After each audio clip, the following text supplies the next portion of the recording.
What if the house you drive past every day, the one with the for rent sign, was quietly making someone else $10,000 a month while they slept? Today I'm going to show you exactly how that works. Let's start with something uncomfortable.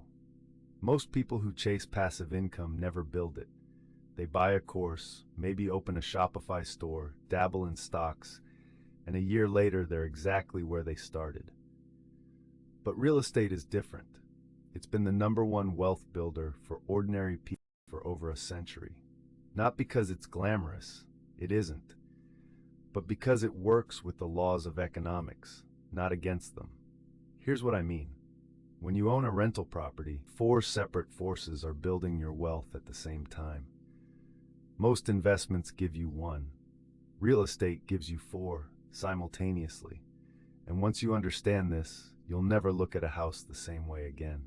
The first engine is cash flow. After every expense, mortgage, taxes, insurance, repairs, the rent check covers it all and leaves money over. That's your monthly passive income. A well-chosen rental in a mid-tier city can generate $300 to $800 in positive cash flow every single month. The second engine is appreciation.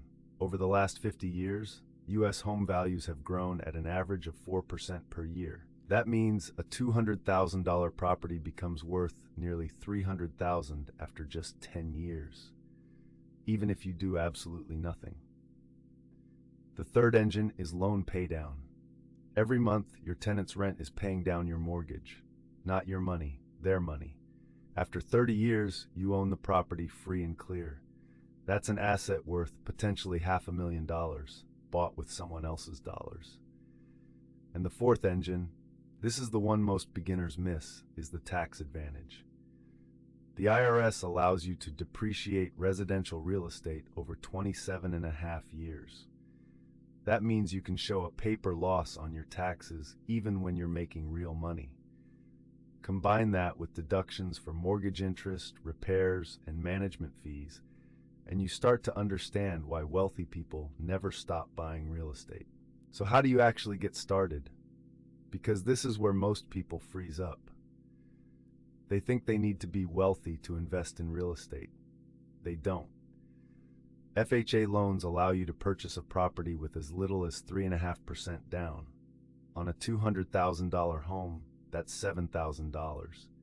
You could house hack, buy a duplex, live in one unit, and have your tenant pay your entire mortgage while you build equity for free. The BRR method is another path. Buy a distressed property, renovate it, rent it out, refinance to pull your equity back out, repeat.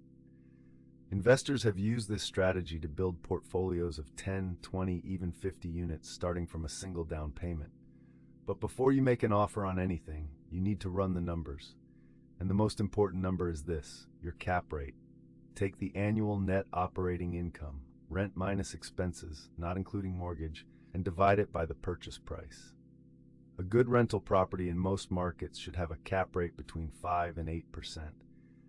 Below 5, you're probably overpaying. Above 10, ask yourself why no one else bought it first. Your team matters as much as the numbers. A great real estate agent who works with investors, a lender who understands rental property financing, and a property manager who can handle the day-to-day, that team is worth more than any amount of market research. 1 rental property is a nice income supplement. 10 rental properties is financial freedom. But how do you get from 1 to 10? The answer is refinancing and recycling capital. Once your first property appreciates, or once you've forced appreciation through renovation, you can do a cash-out refinance, pull equity out tax-free, and use it as a down payment on your second property. Then you do it again and again. This is called the velocity of money. You're not saving up for each new property. You're using the wealth your existing properties are already building to fund the next one. Here's a real example. An investor buys a duplex in 2018 for $180,000, putting down $36,000. By 2021, it's worth $240,000. They refinance, pull out $50,000 in equity, and buy a second property without touching their personal savings. By 2024, they have 4 properties, over $3,000 a month in cash flow, and a net worth that has grown by $800,000 in 6 years. This isn't a fantasy, it's arithmetic. The question isn't whether real estate creates wealth. It does, for everyone who does it right. The question is whether you'll start. Now, I'd be doing you a disservice if I only told you the upside. Real estate can build enormous wealth, and it can destroy it just as fast if you make critical mistakes.